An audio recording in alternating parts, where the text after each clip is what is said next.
Yeah. Never had, I don't even think, prior to you guys, I've had anyone consistently type up their homework. That's crazy. Unless it was like a paper-heavy class. Is this mathematics? Tech papers. Yeah. It's very math class. It's challenging. I use Yeah. LaTeX. Like So. me trying to explain to ChatGPT my math problems is, it's just, jeez. All right. Well, let's get started with a new class. Our new class now is History of Rome, History of Ancient Rome. Start with some basic disclaimers. I double majored in math and computer science. I'm teaching a history course. I've never taught a history course before. I've never taught this history before. What do I know about this stuff? I go and read the stuff I'm interested in, and so I have a vague understanding of history in general, but I'm going to be teaching a lot of stuff that I'm going and I'm reading the material, creating a presentation, and teaching it to you.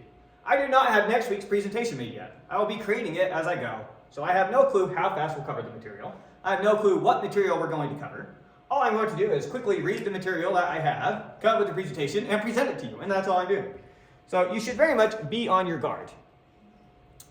One of the problems you have with teaching history, or one of the problems I have, is trying to find a good text, a good source I can use for history.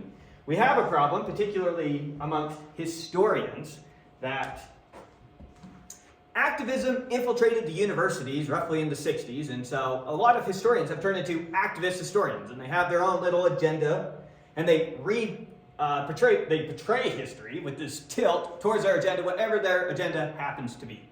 One of the common ones is portraying the Greeks as being overly gay. Another common one is belittling the mathematical achievements of the Greeks. Give you an actual concrete example that I heard from an actual historian who has a PhD in this material. He talked about some other ancient civilization, and he was talking about how they were just as advanced as the Greeks in mathematics, because they had solved a problem that the Greeks thought was impossible, namely squaring the circle or circling the square. And how did he come to that conclusion? He found somewhere where they had a figure that looked like a circle inscribed in a square, or a square inscribed in a circle. I can't remember which way they had it. Now, anyone who has an iota of geometry understanding knows that that is not squaring the circle. This is a very trivial construction that if I gave you a straight edge and a compass, you would have come up with on your own without any geometric understanding. I know, because I did it as a kid before I had any geometric understanding. Squaring the circle, just so you know what it is if I give you a circle, construct a square with the exact same area, only using a straight edge and compass, which people who know geometry know is impossible. Stop that, it's a really, really, really hard problem. It's not possible and proven to be impossible. The problem you have with this historian is he has no understanding of the geometry. He has no understanding of what it was that the Greeks did. And yet here he is giving his slant as to the Greeks weren't really that advanced in geometry. The guy has no clue what he's talking about. And so we have this problem that we call specialization in our world, which is where you become ignorant on everything except for your one thing that you delve into. And so it used to be the case that every historian would have gone through Euclid's Elements and they would have completely understood what it was that the Greeks did math-wise. And so no one would take them seriously for half a second when they tried to belittle the achievements of the Greeks. So here's the problem I have. And so how do I pick a source to use as a text? And I have settled on, so far, it could change throughout the course. It's going to have to eventually change if we go far enough. But I have settled on Livy. Livy's History of Rome. Now, first off, who is Livy? Livy is a Roman historian who lived, can't remember his exact dates, but roughly 50 BC to 25 AD. Somewhere in that time frame. So he wrote a history of Rome. His history of Rome obviously only goes up to his lifetime. Which if we covered all of Rome, including the Senate and the Republic and the Empire, that would only get us halfway there. I don't know if we'll get that far. I have no clue how far we'll get. So ancient Roman historian is who I'm using as my primary source. And if that changes, I'll let you know if that changes down the road, but right now that's what I'm doing. Reading his history for the most part. I'll supplement it with all sorts of things. Things that I can't even source, because sometimes I'll be like, oh, I thought I remembered something, go to some sort of AI like ChatGPT and have them say, quickly explain this to me. I thought I remembered reading this. And who knows? Maybe they're making stuff up. And I'm presenting stuff to you right out of the blue that ChatGPT just thought sounded cool. Who knows? So you got to be on your guard. If you want to follow along with me the best you can, this would be the best thing to read. Why did I pick Livy? Well, because I was knowing that I got to teach this course, trying to find something, listening to a bunch of historians talk, I noticed someone that they all kept mentioning was Livy over and over again. Well, Livy says, well, Livy says, well, Livy says. And I decided I'd rather go read him myself than present what you tell me he said. So that's why I chose to use Livy. That's going to be the main source I use for at least the early stuff. We'll see how it goes. Is that his name? Huh? Is that his name or is it just like... No, that's just, if you search Livy's History of Rome, then that's for you to search it. Titus Livius was his name. Titus Livius. Okay. Yeah, and so we'll see his name. That makes sense. And I'll show you explicitly when we switch to getting our history from him. Go ahead. Oh, I thought you were saying something. Just like nodding my head. Okay. So that's my great problem. Don't have a great understanding of all this stuff to begin with, and don't trust people who claim they have a great understanding of this stuff. And so what do? You find the source yourself and read it yourself, I guess. And then try to present it. Okay, the other thing I want to do is I want to hurry up and give a context for where all this is happening in history.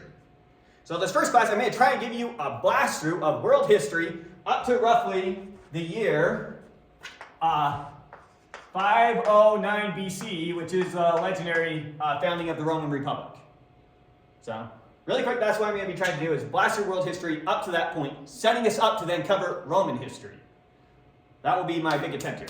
Any questions so far before we jump into this? Okay, so let's start setting up our historical context. Now, hopefully you've seen this thing before. Map of the world. Map of the world. So, early on, civilizations starting up all over the world, well, early on peoples all over the world, were largely hunter-gatherers. Hunter-gatherers, and what's your problem as a hunter-gatherer? Is the land can only support so many people if you're a hunter-gatherer society. I was watching a documentary on a guy who goes and he lives with an African tribe that still lives as hunter-gatherers today. And one of the things they get into conflicts with is turf wars with bamboos. They can't let the bamboos on their land because the bamboos will do some of the foraging and it'll make so that the land can't provide for both of them. You need a lot of land for a hunter-gatherer type society. It takes a lot of land to sustain a small population. On top of that, when you live in a hunter-gatherer society, it's really hard for me to do enough hunter-gathering for multiple people. And pretty much everyone has the same job description. It is largely split between the guys, you're the hunters, the girls, you're the gatherers. And you're pretty much responsible for your own food supply. Really, everyone brings it back and shares it, whatever, but the point is everyone has the same job description. Now we get the advent of agriculture. Agriculture where people are able to actually start growing their own food. Where people are able to start getting a food surplus, where you as a human being could easily produce now enough food for yourself and someone else. Make sense? And so that's when we start getting people gathering together in societies. You don't have to start moving around with your food supply, where you don't have to use all this land for just a small population. People are able to start concentrating in population centers with the advent of agriculture.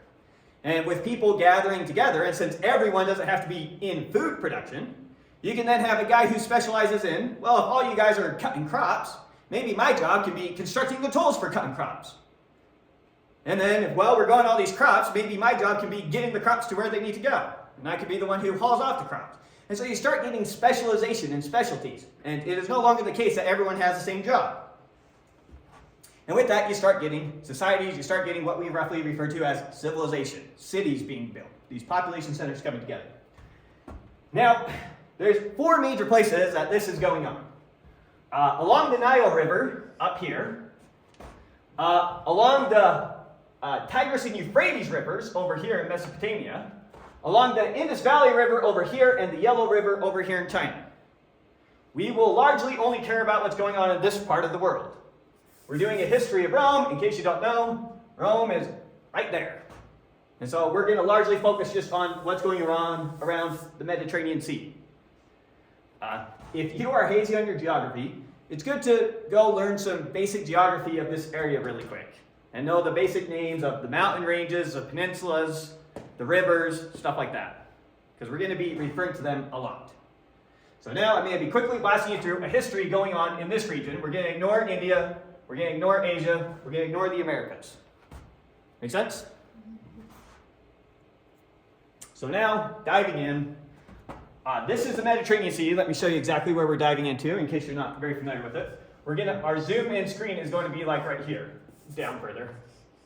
And we're going to be zooming in on Egypt, which is going to be largely located right here. So that's where I'm about to zoom in on. Next to the Mediterranean Sea is going to be our sea to the left. So here's the Mediterranean Sea, Egypt down here. Here's the Nile River flowing up into the Mediterranean Sea.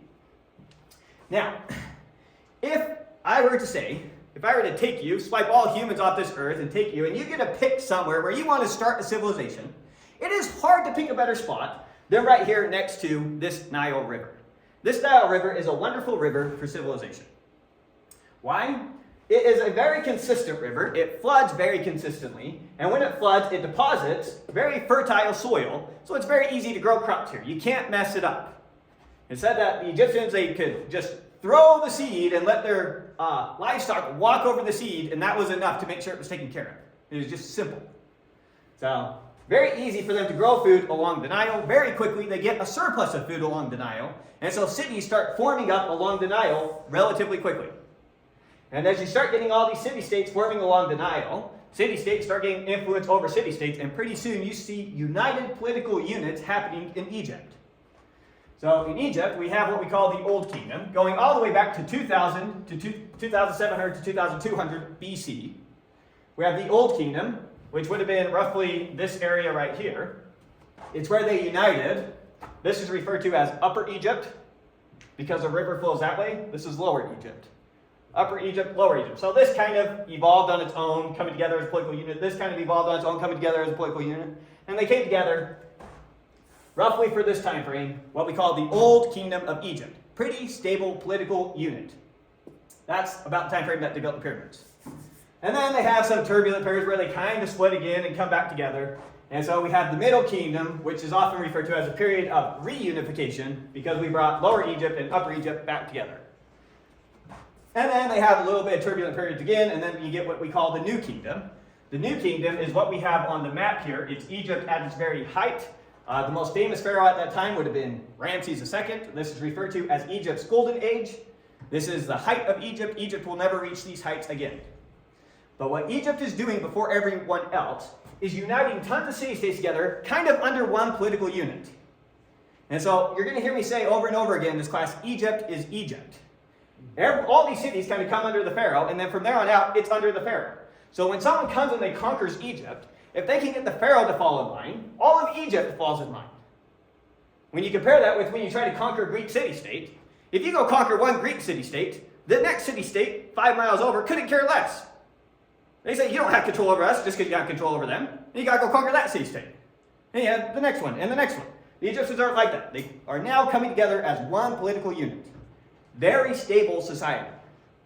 Not a lot of infighting amongst the Egyptians relative to the rest of the world. And so a lot of information is preserved in Egypt very well. So that's Egypt. Over here in Mesopotamia, you instead have city-states that are slowly growing and shrinking in influence. So Uruk is a city that would have been somewhere down here. That's a city-state. It gets big influence, but then the city-state collapses. And someone else comes along getting influence and it collapses. You probably heard of Sargon of Akkad. You built a little empire, but then it collapses and it's back to what it was before. You probably heard of Nebuchadnezzar not Nebuchadnezzar. Who wrote the laws, the famous laws? First one to write the laws. Hammurabi. Thank you. Hammurabi from basically Babylon with the old Babylonian Empire. Yeah, that came, but it came and it went. And nothing really stuck. And they were back to a bunch of infighting. It takes a long time to get stable political units going on over here. Is this the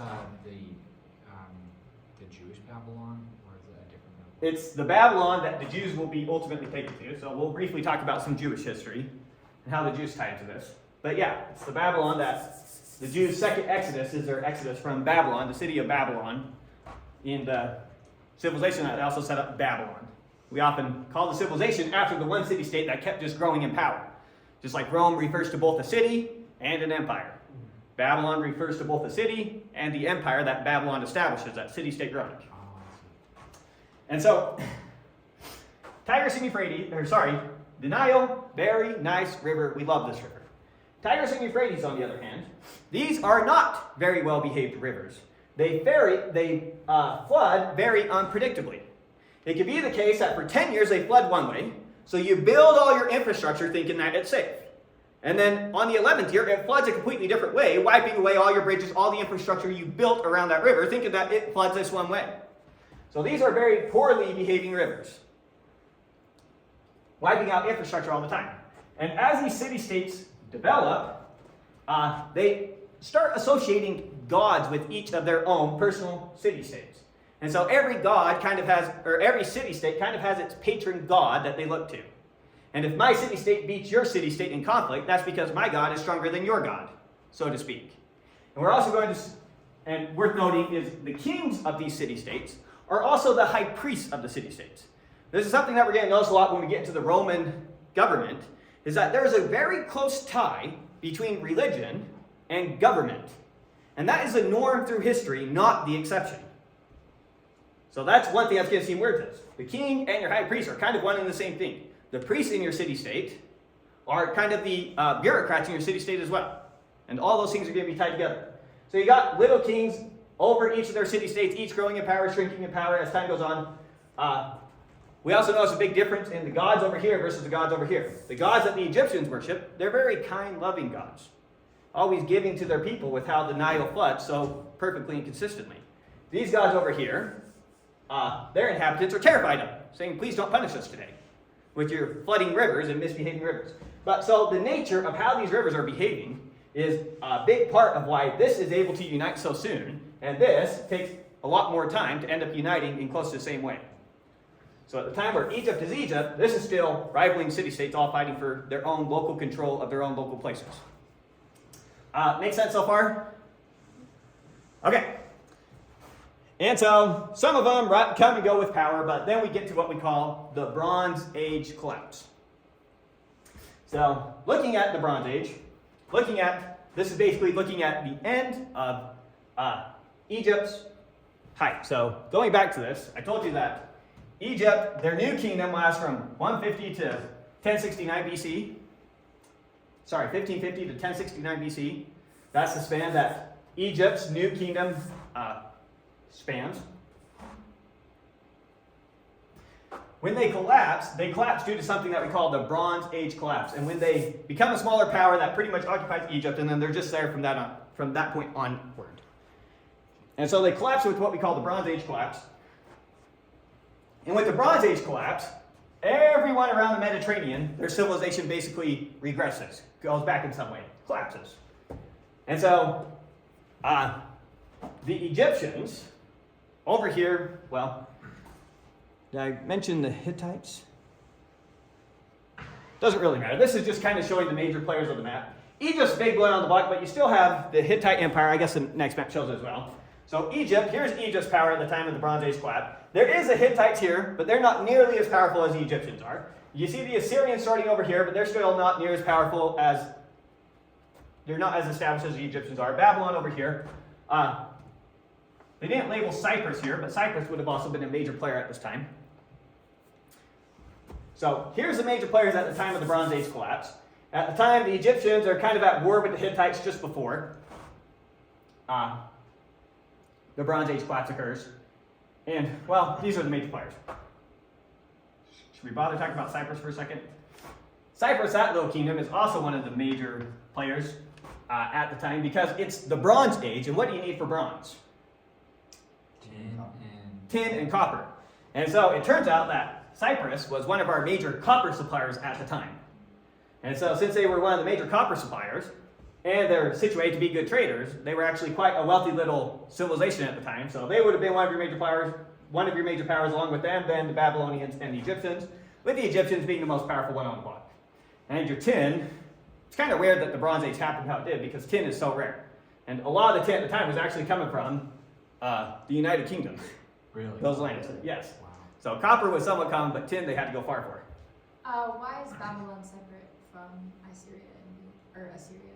So this is just kind of marking out influences of particular city-states. They're not really united together the same way that Egypt is Egypt. And so it's just, it's a fuzzy sort of power.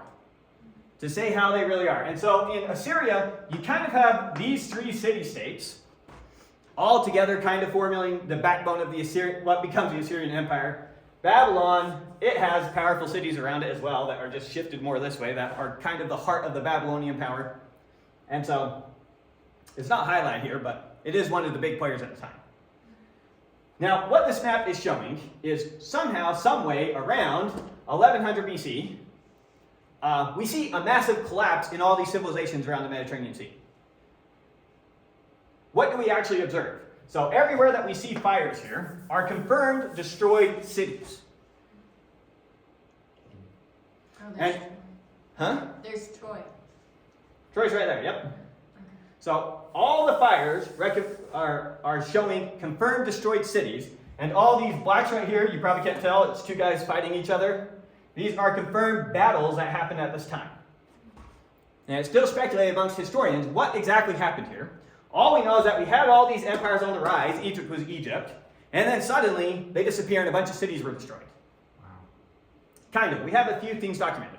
Since Egypt is Egypt, you notice that they have a bunch of the documented battles. They actually document what happened.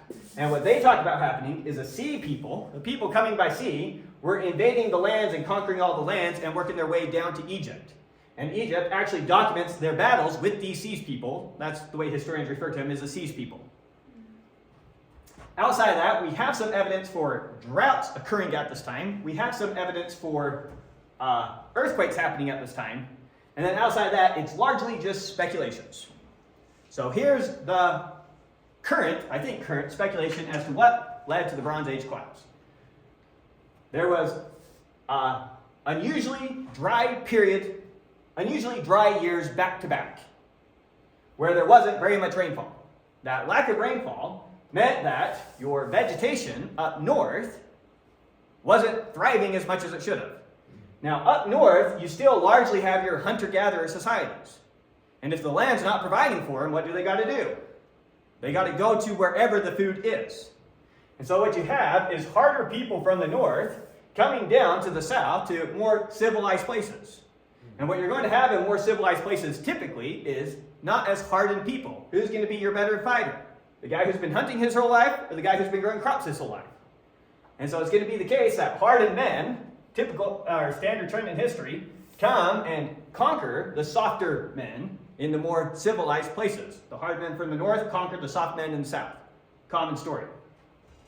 So they come down and they start conquering all along the place, and it's largely seen as a migration. They're just moving to wherever the food is, conquering as they go. Now, why were they able to conquer so well as they go? One of the ideas is all the documented earthquakes at the time, they think largely devastated a bunch of the cities that already existed in the area, kind of softening them up for when these people from the north were able to calm down and conquer. The other reason has to do with the military at the time, and the reason why this sea people's attack absolutely bankrupts Egypt, and Egypt is never the same again. And that has to do with the warfare, which was chariot warfare. So at this time, right before the seas people come down, when the Egyptians are fighting whoever's around them, the person who wins the battle is typically the person who has the most chariots. The way that the battles would work is you would largely have large lines of spearmen on either side, with the chariots coming, fighting each other in between, and then going back behind the spearmen as needed to be fixed up or whatever. And whoever had the most chariots typically won the battle. Since the Egyptians were stupid wealthy, they typically had the most chariots, and so they typically won the battles. Because chariots are very expensive. Not only do you have to train the horses, but you also have to, buy the horses, train the horses, and then you also have to pay for the equipment to build the actual chariot, the light wood, whatever, all the mechanics that go into a chariot. So chariots were extremely expensive to build. And at the time, warfare over here was chariot warfare, and whoever had the most chariots won. The sea peoples, it seems, fought completely different from what the tactics were used to. They used swarming attacks. They didn't use organized lines of here's your spearmen, here's my spearmen, we organize and we go fight each other. They would kind of be, you would go line up your army and you have your chariots. They would kind of just rush at you and just chase down the chariots. And even though the chariot was faster, there's people coming from all directions. And they kind of just swarm at you. So it seems with their swarming tactics, they would just wreck these chariots. And losing a few chariots would kind of bankrupt whatever people that they were fighting. And so it was a huge blow to them. And so the way that they naturally fought just kind of perfectly countered the way that all these guys had all been fighting each other. And so they won a lot of battles going along and fighting these peoples. And even though Egypt won this battle against them, Egypt paid dearly for it. They lost a lot of chariots. And they never financially recovered. And so Egypt never is what it formerly was. It's very expensive. They actually did fight back the sea people. They actually held them off. And so the Bronze Age was a time of collapse, but the Egyptians never really lost their ground. So the Egyptians hung on. And so you see the blue cities are cities that for sure were there during the Bronze Age collapse and survived. Perhaps because they're in debt. They didn't collapse as in their whole society collapsed. They collapsed as in they were never as powerful as they were before. Egypt is the only one of this that comes out still a nation. The rest of them largely lose everything. And even the ones further east who were able to survive, because they lost all their trading partners and the way that they got everything, they still collapsed. Remember that this is the end of the Bronze Age. In particular, when this island is lost, there goes your copper. And so, here you are in the Bronze Age. If you can't get bronze, you're in trouble. And you need the bronze. It's one of the reasons that, going back to Hammurabi, one of the reasons that Mesopotamians were some of the first people to establish writing is because there are not very many natural resources in that area. There's good rivers for trading, and so you can do trade well, but there isn't a lot of natural resources right there available to you. And so they developed writing early on, and almost all their writing is just about trade deals and trade negotiations that they got going on. That's why it's one of the speculations as to why they came up with writing. But when there's no one to trade with anymore, you're in trouble. And so for their thriving, they were largely dependent upon people like Cyprus thriving. And when Cyprus falls, there's that negative consequence. Kind of we are out here in the sticks. Right. So did the sea people have bronze as well? The sea people were armed with all sorts of variety of things. It was this big amalgam of all sorts of different people from all sorts of places. And so it's not coming from one place. And it could largely be that they kind of just gathered up people as they went along. Kind of reminds me of Vikings. Kind of reminds me of the Vikings. And so, coming from up north, I mean, one of the regions that they seem to have come from is the Caucasus Mountain regions up here. And that's ultimately where some of them are that come down here. And so, for example, the Dorians, if you remember from philosophy, the Dorians are the ancestors of the Spartans. Yeah. And it's during the Bronze Age collapse that they actually come down and invade through Greece. And that's when your Spartan population comes into Greece. So they settled there. So it was largely a migration of people settling places and just wreaking havoc as they went, fighting whoever they had to fight as they went to get the resources that they wanted. But they also just absolutely destroyed things. We do have a letter between a Hittite king talking to a Cyrus king. A letter of him documenting some of what's going on, saying, you need to send food. The sea people came, they burned all of our crops. None of the food, or our crops failed or something. Our food didn't grow. And we're going to starve to death if you can't get something to us. And we know that, unfortunately, they did never get to him. And, well, there goes that story. So, yeah, all the areas around here collapse. Egypt, while their economy collapses, so to speak, Egypt survives this collapse. And so Egypt is largely a gateway to the old world. There's this perception, if I took you back to ancient Greece, that the Egyptians are ancient even to you. And they've kind of always been and always will be Egypt. If you talk about what happens with the Greeks here, the Greeks are so devastated they lose their own system of writing. Wow. And a couple generations later, no one can read what your great-grandpa wrote. So different levels of collapse, different places. Egyptians surviving pretty good. Around here, not so much. Further east, they're okay again. And again, Babylon, this is one of those old cities that it's kind of okay. It seems like if they're the last ones alive, they would actually get a head start of everyone else. In a sense, but how much of their wealth was dependent upon the exports that they had for whatever they were doing. Right. So, I don't know their economy that well to know all the side effects. All of the sea people settled in those places as well. That's true, and they're kind of like enemies, like the Dorians and stuff like that.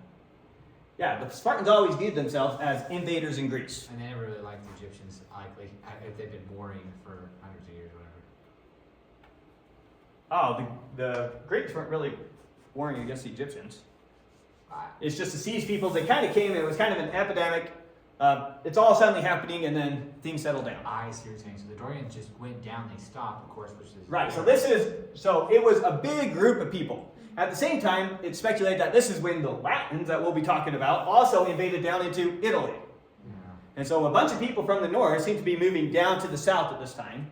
Speculation being due to lack of food. I also read some theory about a volcano going off more this side of the Mediterranean, can't remember where. And the theory was that it deposited a bunch of ash, which blocked the sunlight coming through, which caused a bunch of crops to fail, which led to the problem with the food supply. But there was definitely a problem with the food supply. That much is for sure. So people moving to try and get food. What's going on with the Thracians? The Thracians, just another group moving through. And they never really fought amongst each other, those three? The Sea people and Thracians. Oh. Dorians. So let me just put some years on here. This battle happened 1208. This battle happened 1178. Okay. This isn't all of us all moving at the same time. This is capturing trends. So it could have been this group's moving like this, that group like that, and a big mess of just different people's moving different ways, and whatever the conflicts are the conflicts. Gotcha. Go ahead. And then the Libyans they're not from up north. Why do you think they went to? It's going to be the same. Well, they could have just seen an opportunity to try and get at Egypt. That's older conflicts going on. But it could have also been food supply. Egypt's got food. Everyone knows that. So, not positive there. Okay, yeah, I was just wondering. But yeah, so that is the Bronze Age collapse, the ends of the Bronze Age, and the next age, the Iron Age, we're going to start seeing the big empires that we learned about in history. So, any questions up to there? Okay, so Bronze Age collapse. Notice the cities that survive: Sardis, Azure and Nineveh for the Assyrians, Babylonian, Tyre, and then obviously Egyptian cities. Because we're going to see that those are kind of places where the new major civilizations kick off. Okay, so now jumping forward to the first real major civilization to start uniting Mesopotamia the same way that Egypt united Egypt. And that's going to be the Assyrian Empire. So the Assyrian Empire starts 824 BC. That's the dark green. I don't know how well you can see that. And they keep expanding until they're all the light green, and you notice that they eventually conquer Egypt. And again, when they conquer Egypt, they didn't have it, and then they had it. The rest of this, conquering as they go.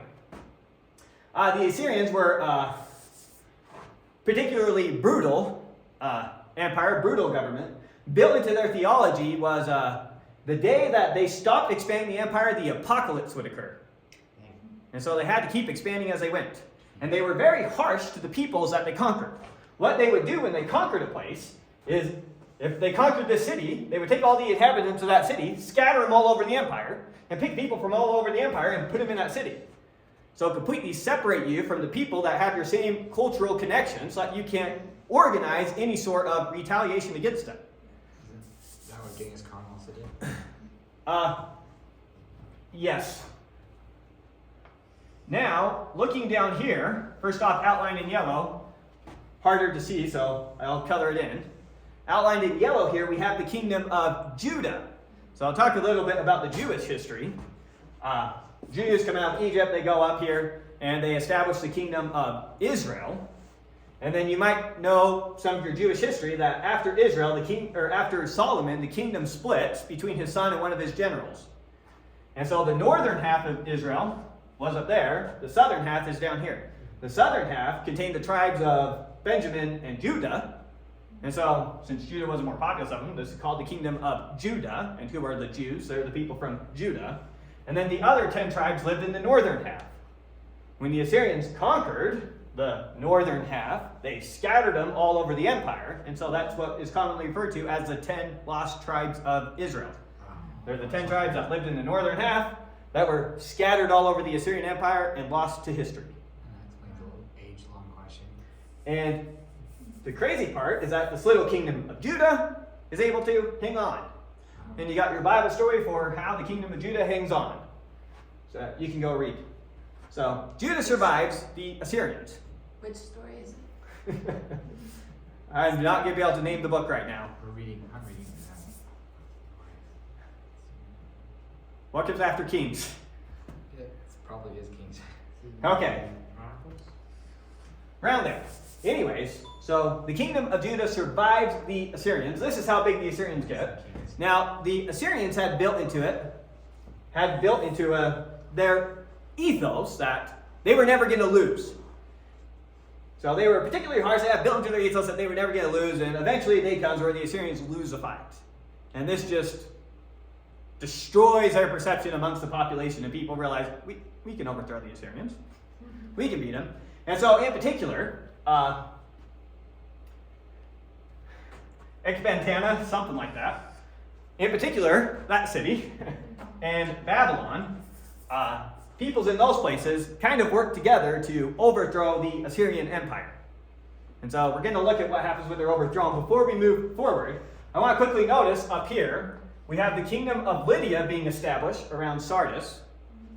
Notice that Sardis was one of the cities that survived the Bronze Age collapse.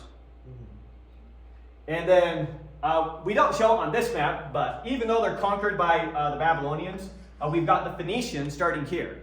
The Phoenicians are the ones who largely set up colonies all over the Mediterranean. And then this is showing the Greeks. This is Greek city-states. They are in no way united. These are just a bunch of city-states, all that have the same ethnicity. They're all Greeks. And the Greeks are going around colonizing everywhere too. Don't we get our alphabet from the Phoenicians? Yes. So when the Greeks lose their system of writing, the new one they adopt is largely informed by the Phoenicians, the major traders going around in the area. Go ahead. What their language look like? I don't know. Um, You can look at pictures of Do it. we know what battle it was that made them want to overthrow the Assyrian Empire? No, not off the top of my head. Okay. Okay. So now, fast forwarding. This is, I've got a year up here somewhere. I must. Why am I blind? 600 BC. So jumping forward to 600 BC, notice where the last one we left off with was 671 BC. So jumping forward 71 years, what's happened in this time? The Median Empire, which was in the northern half of the Assyrian Empire, and the Babylonian Empire, they were the ones who rose up basically against the Assyrians and conquered the Assyrian Empire and overthrew it. So the Babylonian Empire taking this place, and now that's under the city Babylon. Notice that that was one of the cities that survived the Bronze Age collapse as well. This is one of your older cities. It's always been powerful in history, pretty much. And then the Medians, largely from Ecbatana, another one that survived. And so they build these two empires. Sardis, the Lydian Empire, was already kind of on the rise. They're establishing themselves there. And Egypt back has its control. Either Egypt is this, or Egypt's controlled by someone. But Egypt is Egypt. So that's fast forwarding a little bit. If at this time, your biggest player right now at this time, even though it doesn't really look like it, is Babylon. They're kind of the big boy on the block. Maybe the Medes after them. Hard to decide between these two. Probably than Egypt and these guys. So even though that's a much smaller amount of land, the two rivers are right here, and a lot of your major cities are along those rivers. And so a lot of your population is located right here. And so Babylon is the big boy on the block at this time. But there they are next to the Medes. Now down here in Persis, notice that these are empires. Maybe talk a little bit about an empire. What happens in an empire is you have a bunch of kings managing their own little pieces of the empire under the emperor. And so down here in Persis, we get a Persian king, a Persian prince or a Persian king, whatever you want to call him, named Cyrus from Persepolis is the name of the city he's from. But he's down here in Persis, and so he's a Persian since he's from Persis. And so this Persian king, Cyrus, is going to decide to overthrow the Median Empire. And so we're going to see the start of the Persian Empire. That starts as a revolt inside the Median Empire, an attempt to throw over the Medes. And we're going to see the Persians become absolutely massive. Another thing to notice on this map, just because we already mentioned it, is Judah is no longer a kingdom there anymore. So the Babylonians, the Assyrians never conquered Judah, but the Babylonians after the fact did. And again, from the biblical history, what happens? The Babylonians, they instead take the population to actually the city of Babylon. So if you're following your Jews right now, they are all located in Babylon. Any other questions before we move forward with the rise of the Persian Empire?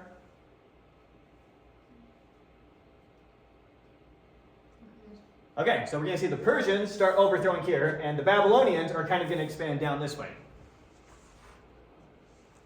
So 550 BC, jumping forward 50 years. The Babylonians expand a little bit up, but mostly they expand down here. Do you see the expansion that they did? So they were right here, they're expanding down this way and a little bit this way. So here's a jump to what the Babylonians look like roughly 550 BC, and then what the Persians look like 550 BC.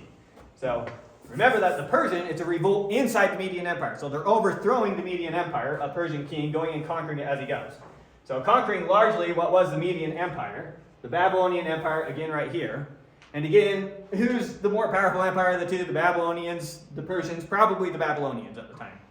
And Babylonia would be considered the greatest city at the time. But so this is the Persian Empire on the rise with Cyrus the Great, 550. And he comes into contact here. What's the kingdom right here? Lydia, the kingdom of Lydia.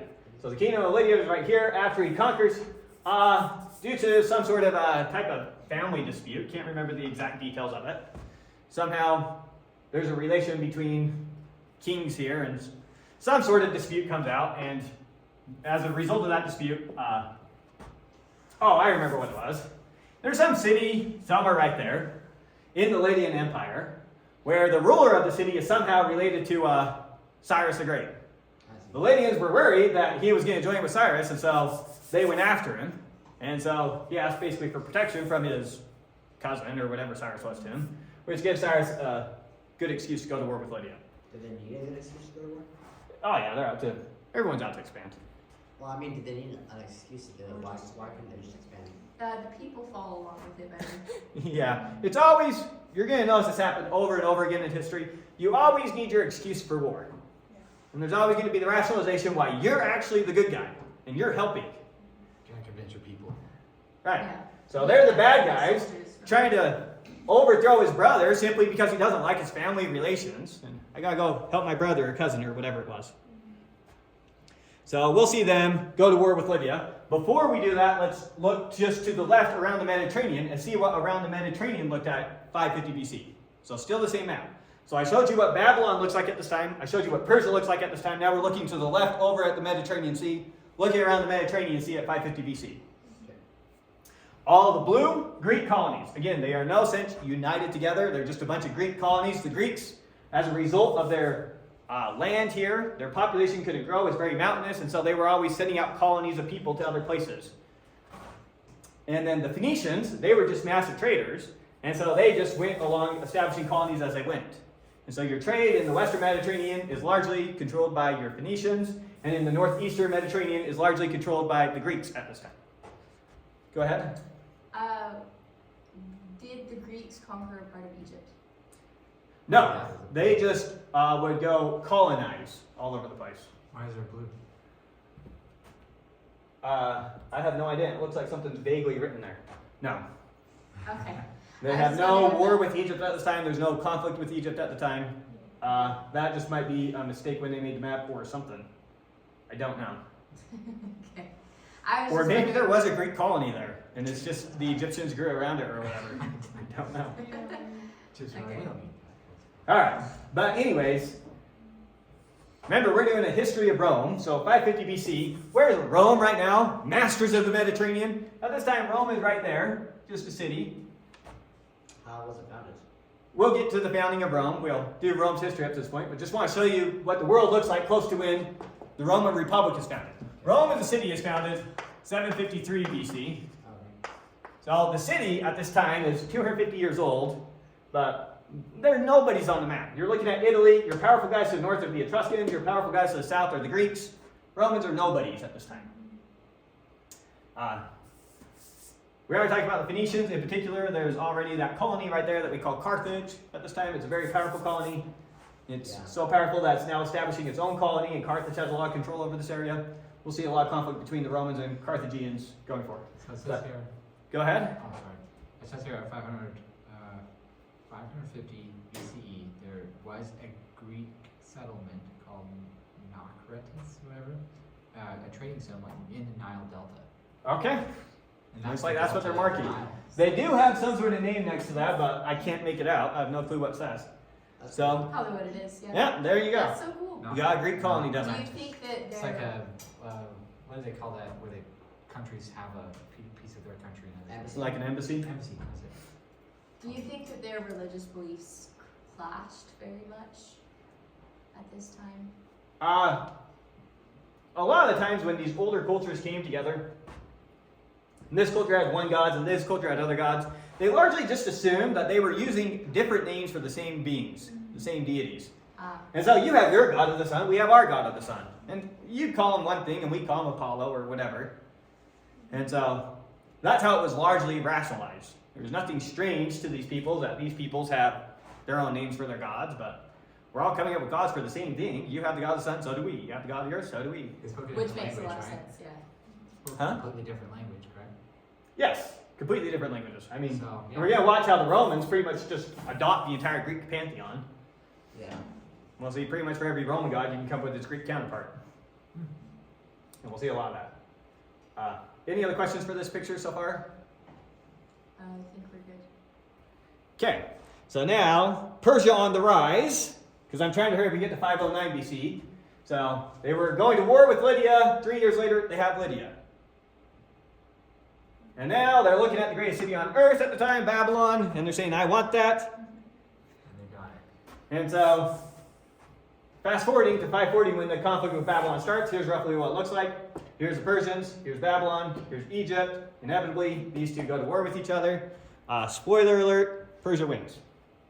So Persia goes on, they conquer the Babylonians, they conquer the Egyptians, they're conquering Greek colonies along here all the way to, you see mainland Greece there, they've got the Macedonians up there. Here's Persia, 511 BC. It's massive. Now notice that Rome Senate, the Roman Republic is founded 509 BC. Trying to give you a sense for how new Rome is compared to ancient history. This is the Persian Empire when Rome is established as a republic. Under Darius the Great. Wait, that's when Rome, where? This is when Rome is establishing the Roman Republic. Yeah, but Darius the Great is emperor of the Persian Empire? Or Yeah, so Darius the First, or Darius the Great, this is what he's in control of. Here's what the Persian Empire looks like at the time. Okay, I thought you were referring to Rome. So Oh, sorry, no. Rome is just a city at this time? We're going to see that it's kind of a bad way to describe it. They're going to be cities that have control over smaller cities. And that's what I was trying to capture early on with what was going on around along the Tigris and Euphrates. Similar to what was going on around the Tigris and Euphrates prior to the Bronze Age collapse, is kind of what's going on in Rome right now. With some cities growing stronger, exerting influence over other cities, kind of coming under their control, losing it, growing it, losing it. Nothing really stable or established that's going to be permanent over time. Until it is. Yeah. So we'll see that whole transition. Anything else? All right, so we're going to restart the process now of covering the history, but now we're going to focus specifically on the Greeks. The Greeks. I'm going to run through their history up to the year 509 BC really quick, or 550, that will be close enough. Give you a sense for what's going on there, because the Roman story starts with the Greeks. So first off, kind of ignore all the marked off cities or highlighted portions. But down here on this island, the island of Crete, is where we get our earliest, what we would call Greek civilization. We call them the Minoans. And we're talking about, here's the Minoan civilization from 2000 to 1450 BC. So this is going back before the Bronze Age collapse. So we went back in time 1,500 years. Okay, so the Minoans, they're on this city, or they're on this island. They established their own Minoan civilization. They're largely traders. How do we know where they were traders? We can see artifacts that they created sprinkled all over the Mediterranean, seem to have been great traders. And either they were an extremely peaceful people, or they had a very powerful navy, because they don't build walls around any of their cities. And so they feel very safe on their island. Talk about why they're the Minoans. Why do we call them the Minoans? Well, because the excavator who is excavating here at Knossos, which we now call their capital city, he came across some he came across some tomb, and he speculated that it must have been the tomb of the legendary King Minos. And since he speculated it was a tomb of King Minos, he decided that we're going to call them Minoans. They didn't call themselves Minoans, that's what we call them. It's based on the speculation. Yeah, so it's speculated that what we're talking about is King Minos, and that this is where the story of, I don't know if you know the mythology, King Minos with Theseus and the Minotaur. You explain that in philosophy. That explains a lot, right? And so, this story, obviously not true, but it does give us an idea that these Minoans did have a strong influence on mainland Greece. Maybe quickly go through the story here. What's the story with the Minotaur? It appears that the Minoans had enough influence over Athens that, as the story goes, the Athens had to send 7 youths. Oh, we didn't talk about where the Minotaur comes from. Okay. King Minos. What happens with King Minos? Poseidon gives him a bull that he wants him to sacrifice back to Poseidon. King Minos loves the bull so much, he decides he's going to keep it. It's a beautiful bull. Poseidon's not happy about that, so he makes King Minos' wife fall in love with the bull. And she mates with the bull, giving birth to the Minotaur, fictional creature. So then he builds the labyrinth at Knossos, where he hides his Minotaur son. And to feed his Minotaur son, he needs to feed him youths. And so one of the things he would do is he would have Athens send seven youths or 14 youths, maybe 7 boys, 7 girls, can't remember exactly, to go feed to the Minotaur. Eventually, Theseus from Athens volunteers to go on the trip and do this himself. He goes, he slays the Minotaur, uses a string, I think it was, to find his way through the labyrinth, and with the help of King Minos, I think his own daughter, betrays him to help Theseus. The hero gets the girl, saves the day. He goes back, and he becomes the king of Athens. Now, it's speculated that he's somewhat a historical figure, and he's responsible for uniting Attica, and that he could have actually helped to stop some sort of Minoan influence over Attica anymore. So it very much could have been the case that the Minoans were powerful enough that they were exerting some sort of control over mainland Greece, and that Theseus could have actually been a person who helped overthrow that control from them. Again, remember that the Greeks, they lose their own writing in the Bronze Age collapse, and so they lose a bunch of their history. So tons of speculation. If they lose all their history, how do we have any of this? Very famous man, The guy that wrote the Odyssey. Homer. So even though they lose all their writing, they still tell their stories.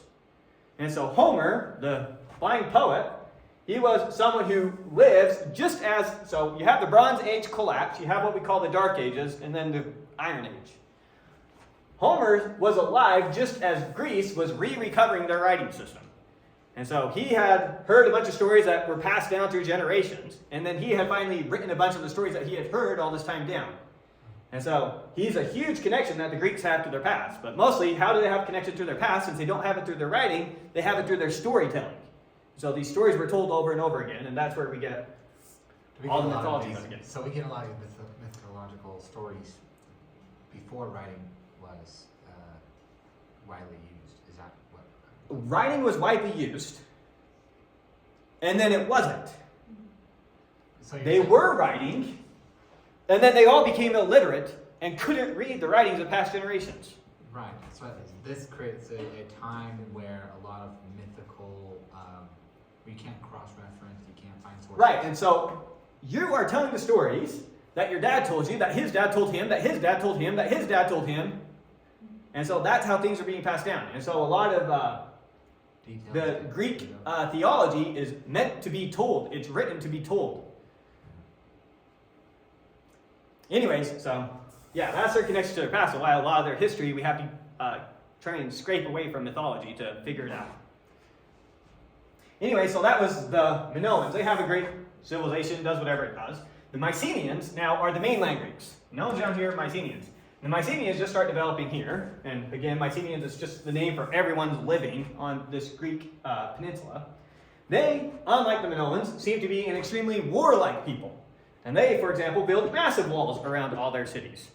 And so the Minoans just keep growing in strength, and they end up conquering, the Mycenaeans, guys up here, keep growing in strength. Cities are expanding to control, until they're kind of united together in some sort of soft empire that ends up conquering the Minoans. And so the Minoans are actually conquered, 300 years before the Bronze Age collapse. So they are not lost to Bronze Age collapse. They are conquered by the mainlanders. So the mainlanders have a somewhat organized empire, it seems. And this is where you get the story of Troy. So the story of Troy is Helen taken from Sparta. I don't know why Sparta's not marked on the map. You know the basic story of Troy? So Sparta's somewhere right there. Helen was supposed to be a Spartan king's wife. Paris ends up getting her, running off to Troy.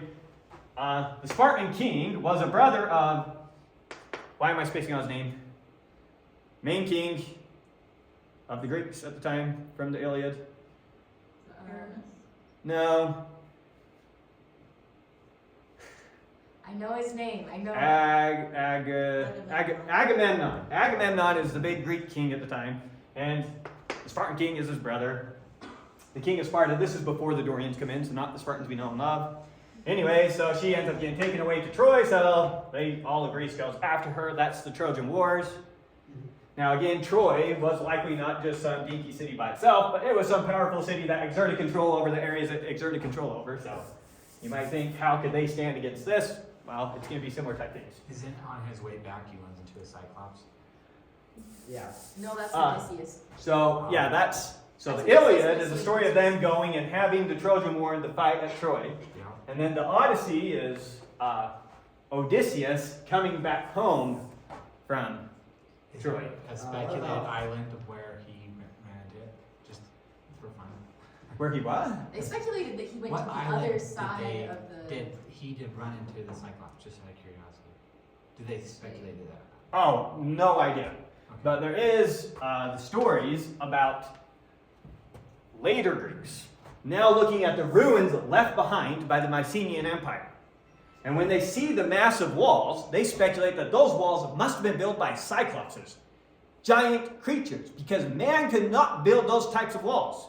These structures are too impressive to be built by man. They must have been built by some sort of mythical creature. It shows you what was lost, even construction-wise. They also see The Greeks definitely had this sense about them that they were coming after a far superior civilization. And they were somehow in the remains of it. And you might know the story of Atlantis. That's a Greek story about the great civilization that used to be. Or some of the Greek mythology going from a golden age to, I don't know the metals after that, silver to bronze to wherever they were, or bronze to iron, whatever it was. What about like the Trojan horse about it? Oh, we have no idea. It was thought for a long time that the story of Troy was pretty much all fictional. Until one guy who was pretty sure that, no, there's got to be something to this, went excavating looking for Troy, and he found the ruins. And started discovering there actually was a city here, and there was actually this conflict that occurred. And so, something like the Trojan horse, there's no way to know. Yeah. But the conflict, pretty much everyone would agree, yes, the conflict did in fact happen. So, the Mycenaean Empire, they fight Troy, they end up winning that battle. We'll have a little bit more to say about Troy down the road. Mycenaeans, they become a great empire, but just like everyone around the Mediterranean Sea, when the Bronze Age collapse comes, and particularly when the Dorians invade, the Mycenaean Empire falls. Wow. And so they collapse into a dark age in Greece, and it takes, the dark age ends, I wish I would have the date off the top of my head, my gut wants to say the dark age in Greece ends about 700 BC. Well, that's about when writing is reintroduced in Greece. So it's about 350 years that there isn't writing in Greece, and they're passing these stories on by word of mouth. And that's the only way that their history goes on. Keep in mind, that's further back than the founding of America. Let me get straight. The guy who wrote the Odyssey was before the Homer. Homer? Homer, you can try to roughly look up his years. I want to say that he's about 750 BC as it's clearing. That's what I'm basing that off of. He also wrote the Iliad, which So is he's at the time that Greece is now considered to be coming out of their dark age. Which is And the they're Bronze literate Age. again, and we can start writing stuff down. Which is the Bronze Age, but after the Bronze Age. After the Bronze Age. So you have the Bronze Age, that collapses, you have a dark age after that, and then the start of the Iron Age. I think the start of the Iron Age is roughly considered 800 BC. So the Dark Age is just a couple decades. The Dark Age is a couple hundred years. 100 years. 300 years-ish. Oh, you said 800K. Okay. So, lost a bunch of their past, and kind of preserved by word of mouth.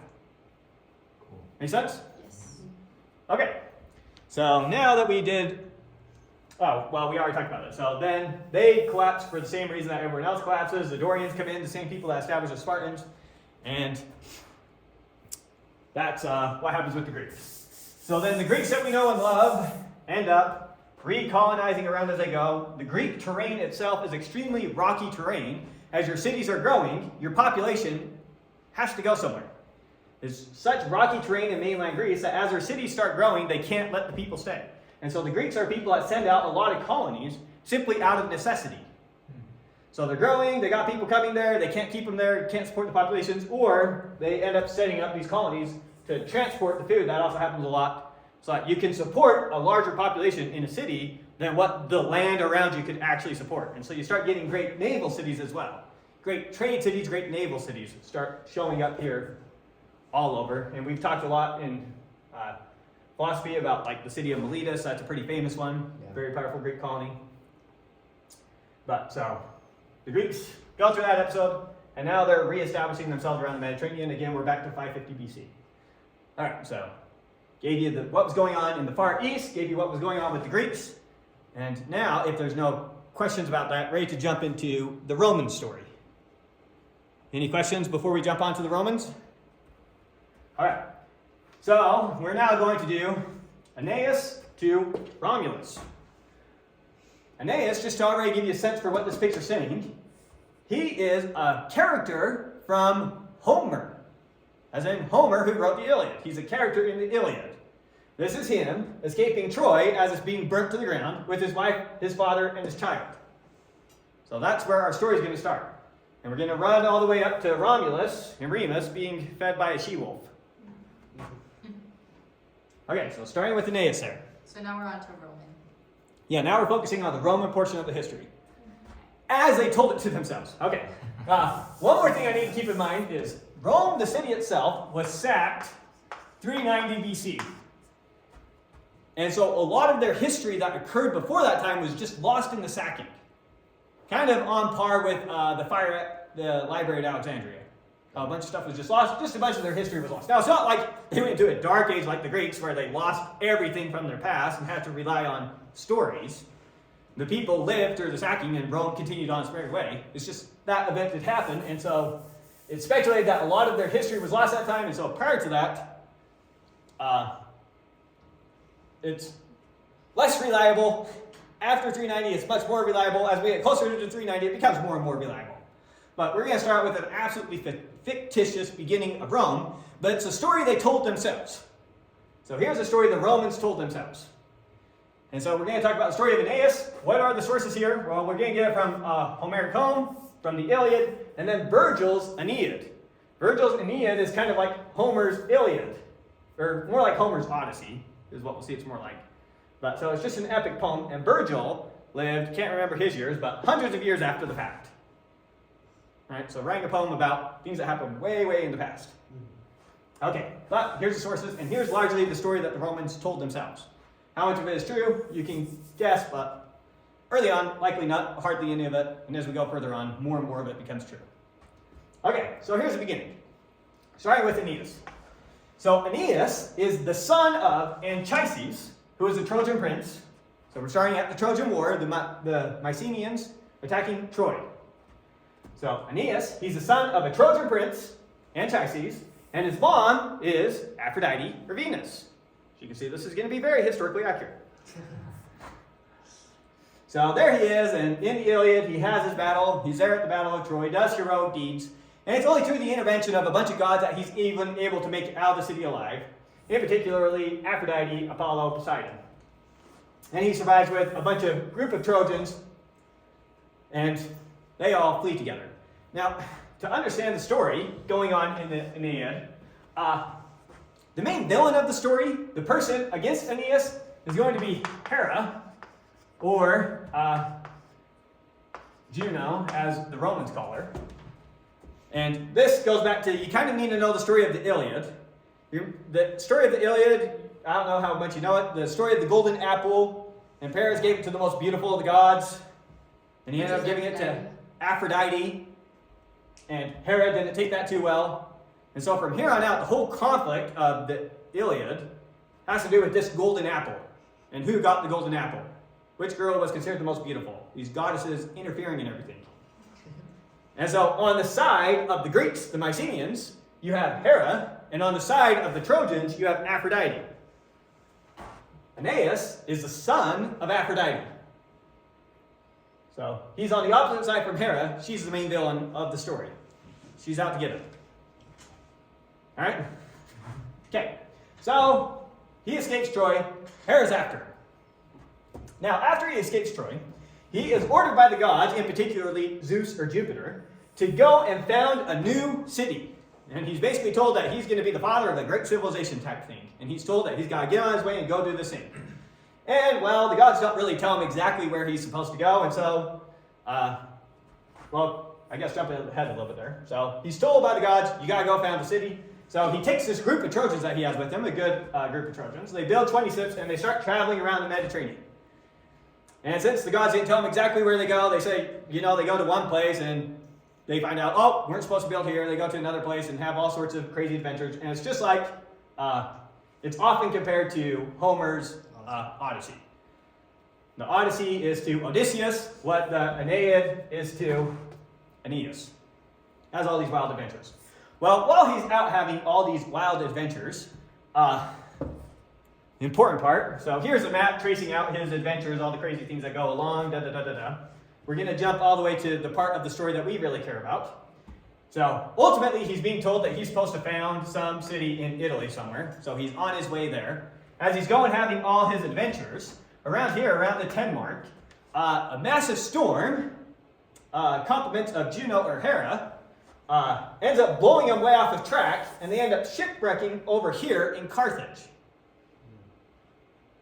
Right? Yeah. So shipwreck in Carthage can't go forward anymore, and so they need the local population there to help them out. Now at this time, the queen of Carthage is Dido. And she's accepted by legend to be the legendary founder of the city of Carthage. So tying her into the mythology. So they show up there with Dido. Now Aphrodite is trying to help him on his merry way. Hera wants to hold him up there. And so they both kind of hatch a similar plan. They're going to make Dido fall madly in love with Aeneas. Hera's plan is he'll fall in love, they'll get married, have a family, and they'll stay there, and he'll never make it to Italy, and he'll never have his great destiny that he's supposed to have. Aphrodite's trying to make Dido love him so that she'll give him supplies and help him on his merry way go. Okay, so, hey. So they show up here in Carthage, and Dido is very accommodating of these guys. She helps them out, gives them all the resources that they need. She ends up falling madly in love with Aeneas. They end up having an affair together and going through a process that ends up making Dido think that they're married. And Juno performs the marriage. Juno Hera, same thing here. She's the one that largely performs the marriage ceremony. But, whoa, I jumped ahead. Okay, so we're here. Okay, talk about the love affair here. Yes. Okay, so Dido falls in love with Aeneas. They end up having an affair. They're in love with each other, whatever. And to Dido's mind, they got married. Not to Aeneas' mind. They did not get married.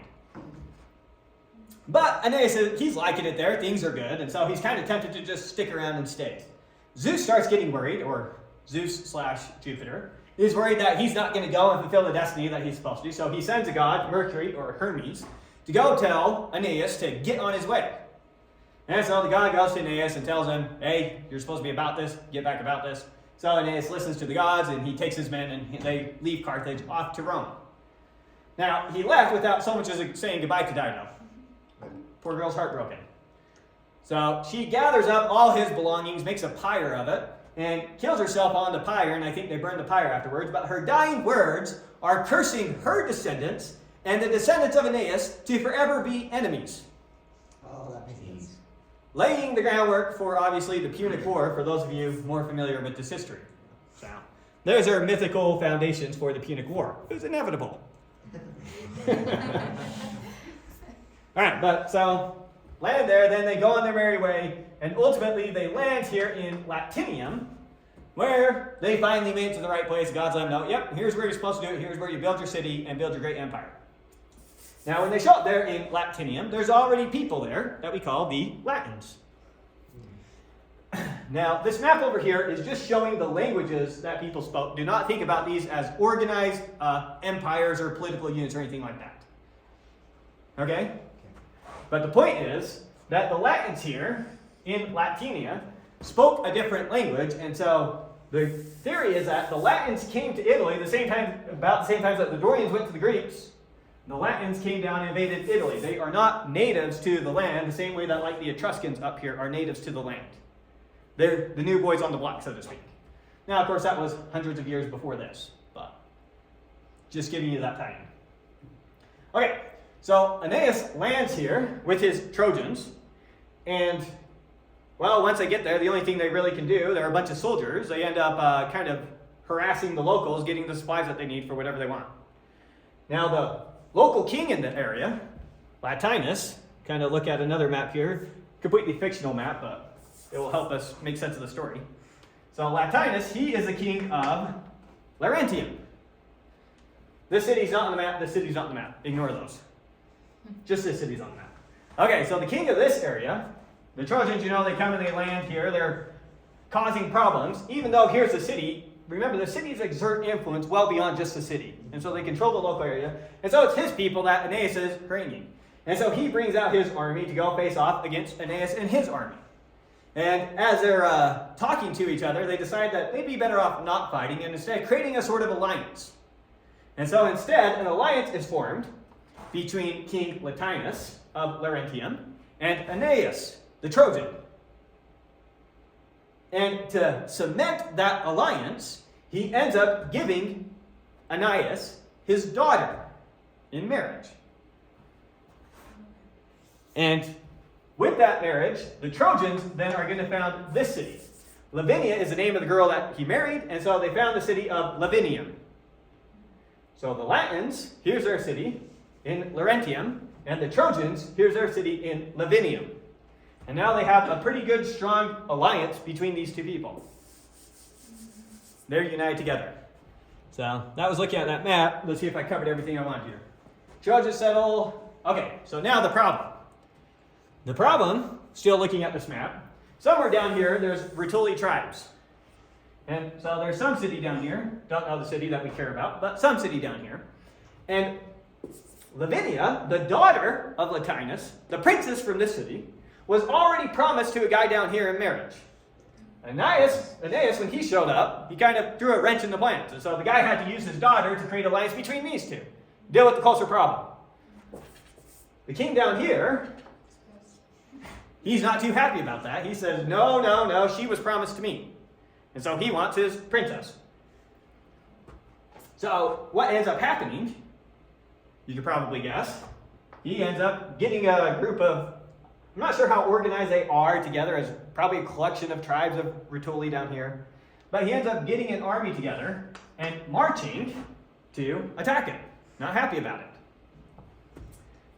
Attack both of them. So now these two are kind of united together in one single political unit. And let me just get names so that we can put names down here. Turnus is the king of the Rutuli. Okay, so Lavinia, the daughter of Latinus, was promised to Turnus, the king of the Rutuli. You're going to have a lot of names. But she instead married Aeneas. So war breaks out between the Rutuli and the Latins. Latinus ends up dying in the process. So they have their first fight. So he gets whatever tribes he can together. They have their first fight fighting both peoples. And while these guys up here win the battle, King Latinus dies in the process. And now there's a big concern for Aeneas. Remember, Aeneas is king of this city. Latinus was king of that city. What Aeneas does is he ends up uniting both cities under him. And in honor of the dead king, from here on out, he says, we're going to call ourselves Latins to honor your king that just died, but we got to unite together because we still have this problem. So they beat the Rutuli. The king of Laurentium dies, and now Aeneas is the king of both the Trojans, and the Latins. From here on out, we will refer to them purely as Latins. If you read the histories, they actually called these guys Aborigines, which just meant at the origin, the originals. So it's really, if you're reading Livy, he's going to say the Aborigines and the Trojans came together as the Latins, if you care. Okay, so from here on out, we'll be referring to both of them united together as the Latins. Combination of Rutuli tribes came, they tried beating them, and they failed. Oh, go ahead. Aeneas is a part of that. Like he's the Latin. So Aeneas is now the king of the Latins. Okay. What yeah. are the Latins? They are the people who were following him, the Trojans that were following him, and the Aborigines that were following Latinus. And he names them Latins in honor of the dead king. Did he feel like he actually fulfilled his destiny, essentially, to go establish a new kingdom or whatever? Or? Yeah, Okay. yeah, he met his goals. So he knows what he's doing. Yes. So they are now united. While the Rutuli lost the battle, Turnus, or whatever his name was, I wish I would have written on this side somewhere. Yeah, Turnus. Yeah, Turnus, okay. So he then runs up to the Etruscans to get them to help in the conflict.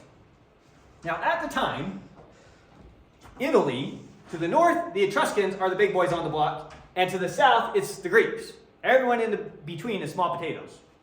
So the Etruscans get involved, kind of a big deal. The Romans don't like the Etruscans, and that's going to be the story for a while. Anyways, so the Etruscans end up helping Tullus invade and attack again. And once again, Rome isn't on the city. There's no such thing as Romans. The Latins are successful in that battle again. In that battle, Aeneas kills Tullus. Keep using his name, whatever it was. Aeneas kills Tullus. That's where the Aeneid that Virgil wrote ends. It ends with him finally killing the king of the Rutuli. But according to Livy, that's kind of the last thing that he ever does. So whether he ultimately died as a result of the fighting or died shortly after the fighting, we don't know. But that's largely the end of Aeneas' story. He dies or dies shortly after conquering or beating the Etruscans. But so the Latins beat the Etruscans in the conflict. And now they got to negotiate peace between the two of them. And as part of their peace negotiations, they agree that this river, and you're going to need to know this river very well, it's called the Tiber River. We will reference it 1,000 times. The Tiber River. Tiber. Also referred to as the Tigris. I might accidentally say that. Tigris or the Tiber River. It's just along the border there. It's this border. Okay. It's that river. So, as part of their treaty, they agree that this river will mark off the influence between the two. Because remember, there's small villages sprinkled all over the place. So the small villages over here, they come under the Latins. Small villages over here, they come under the Etruscans. That's how they're dividing up their territory.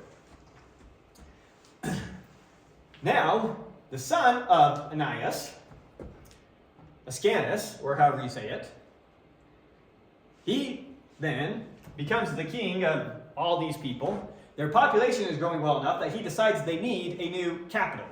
And so he then establishes a new capital at the city of Alba Longa. So now we have the Latins, their capital city, Alba Longa, and we're going to fast forward a bunch of time. But from here on out, Alba Longa is the capital city of the Latins, and they're just expanding their influence, sending out colonies, gaining control over the area largely in red. That's going to be what the Latins have a decent control over. Any questions so far? Is there a particular reason?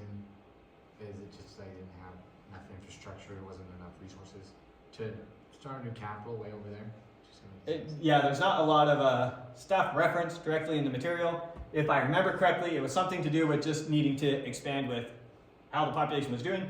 Maybe it was something to be more centralized. Maybe they were expanding and have more influence that way than what we really know. Not really positive. But so they do relocate to Alba Longa. That becomes the new capital of the Latins.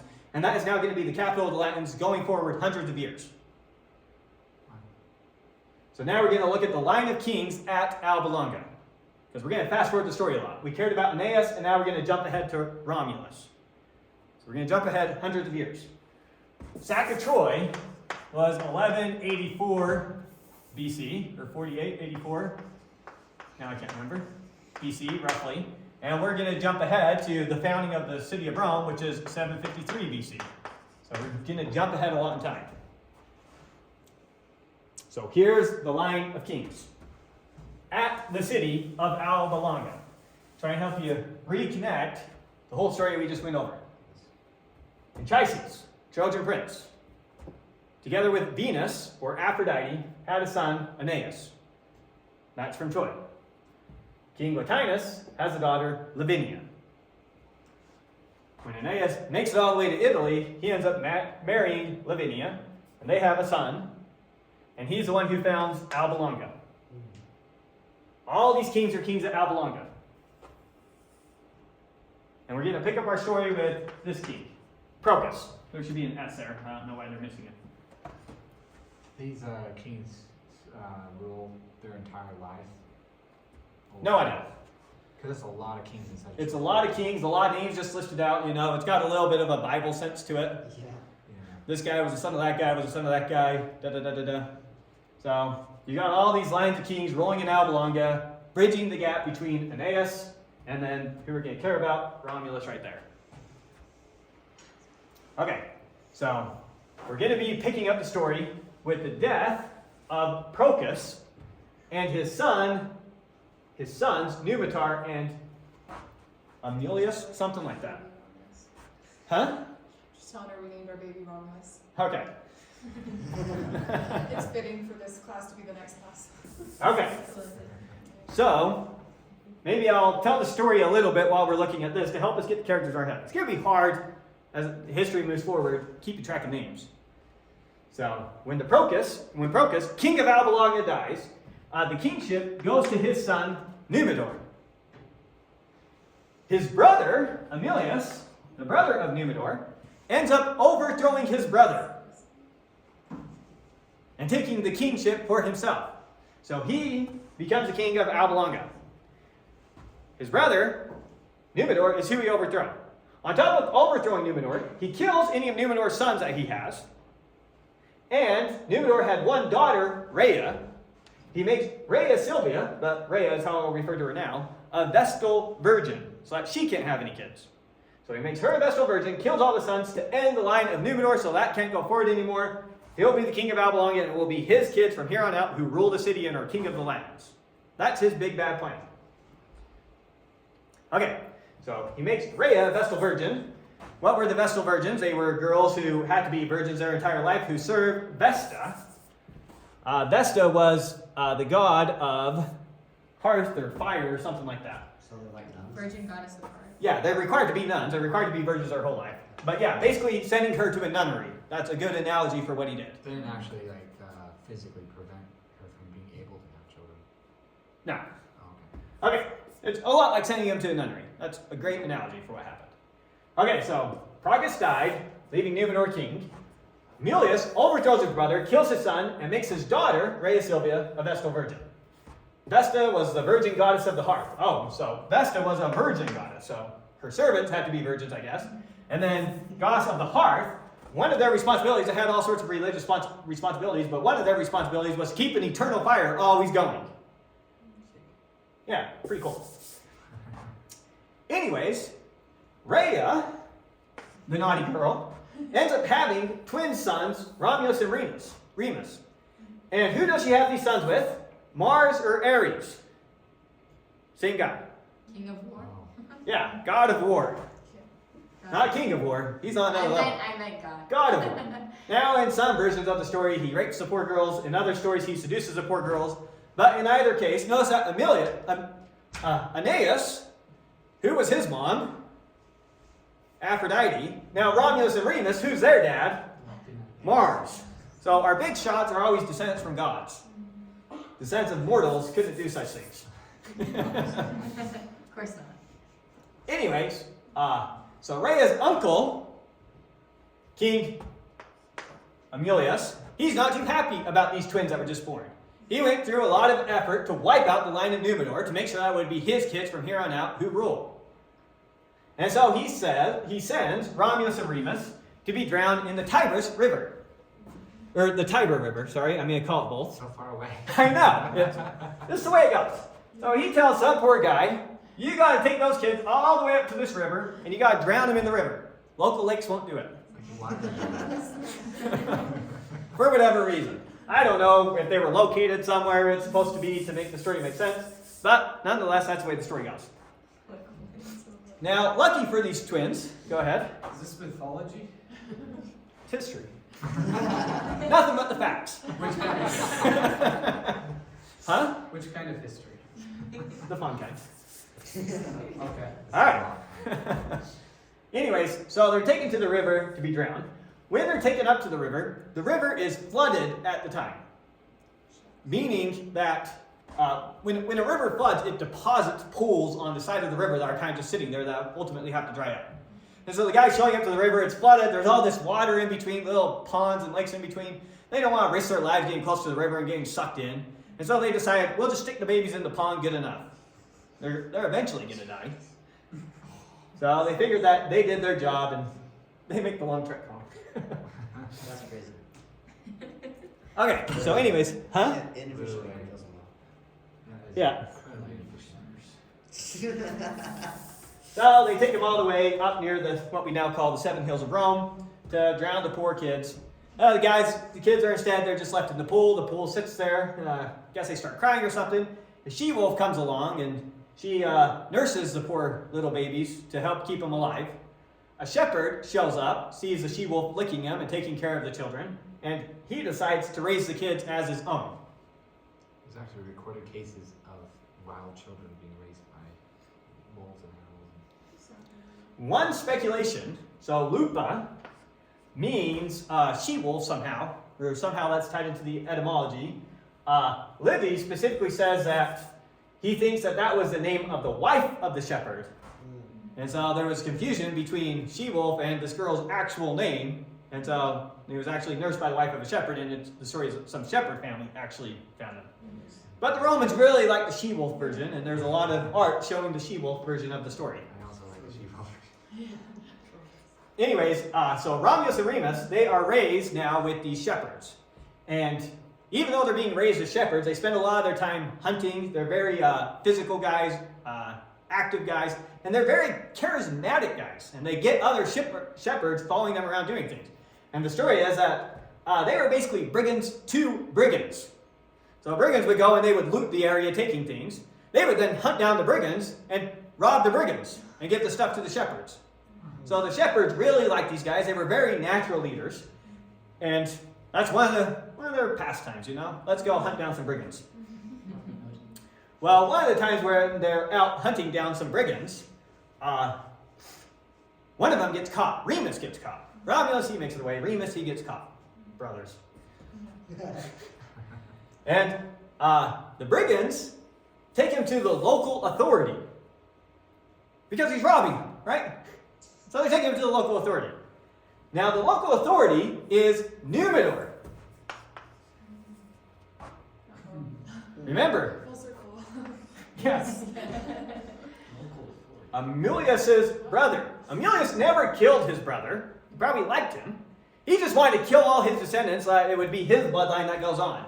So Numidor was still a political figure. He still had some control in some local area. He was basically reduced to a governor somewhere. And he didn't know about these twin boys. It felt like he So killed the father of these boys is still alive. The father of these boys is a god, Yeah.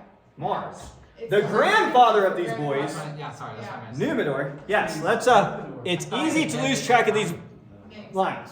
Okay, so Numidor and Amulius are brothers. Yes. He's the king. He's now reduced to some local governor somewhere, Wow. of some town or Pretty something. merciful. He likes his brother. I guess. Just doesn't want him to have any heirs. Yeah. So she was sent to a nunnery. Oh, whoops. Had two. Mars was attracted to the local nuns. Was that And they have two kids, Romulus and Remus. Yes. Okay, so there's the bloodlines. We're following the bloodlines again. So Romulus is being taken to his grandfather who doesn't know that it's him. Remus got caught. Remus. Oh, Remus got caught, not Romulus. Thank you. Obviously. Romulus, he got away. Remus, on the other hand, he gets taken to his grandfather. Brigands caught him and says, he's trying to rob me. Whatever. So Numenor, he ends up discovering that, oh my goodness, this is my grandson. So he ends up putting the pieces together as he finds out who Remus is, finds out about his brother Romulus, and he starts putting the pieces together. He knew his daughter had these kids, and so... And then they try to bury him, drown him in And that they tried to drown him, and so as they're finding out each other's life stories, what's been going on, they're putting together this picture, and they're realizing, okay, you're actually my grandpa, and you're my grandsons. And they knew their age, so that makes sense. Yeah, and so Romulus, even though he wasn't captured, he's also kind of figuring all this out at the same time. And so now, the two brothers are kind of enraged about what happened to their family. And so they now know that this man right here is largely to blame. And so they hatch a plan to overthrow Aemilius and re-establish Numenor as the king of Babylonia. Remus leads some of Numenor's men. He was there meeting his grandpa, so his grandpa gives him some men to follow him. Romulus ends up going and getting men from like the shepherds, but they get their own two separate little armies, and they go and they attack the city of Babylonia. They attack the city, they're able to break into the city, get to Aemilius, and kill him, and reestablish their grandfather, Numenor, as the king of Babylonia once more. So the rightful king of the Latins is back on his throne at this time.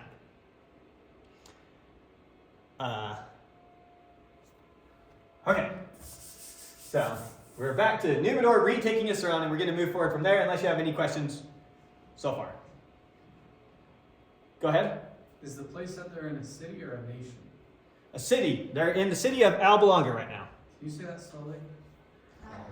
Babylonia. They're often referred to as the Albans. I can't remember exactly how the etymology of this works. It's Alba, somehow the Longa is how it's positioned far out on hills. So it's the Alba that's far out on the hills. Alba Longa. Something like that. And so they're often referred to as just Alba and the people there as the Albans. Okay. But historically, we typically call it Alba Longa, so I'll stick with that. But yeah, so they're inside this city. King of the Lands. Now, they're back. And now, here you have Numenor, he's back king of the lands, and now he has posterity, two grandsons that are naturally set up to become the next king of the Latins. And so he basically tells them that this is basically your birthright, and they end up saying, no, we don't want it. We want to go found our own city. So they have this desire to found their own city and an even greater city. And they decide what better place to raise a city than where our mommy she-wolf took care of us. And so they go back to the 7 hills where the she-wolf took care of them, and they decide that that's where they're going to found their new city. Good? And the city's going to be up next to the river. Spoiler, the city we're talking about is Rome. Okay, so now this is the Tiber River right here. So we're up where I circled on the map. Everyone have an idea in their head where we're at? Maybe just, I wish I just had like a world map open the whole time.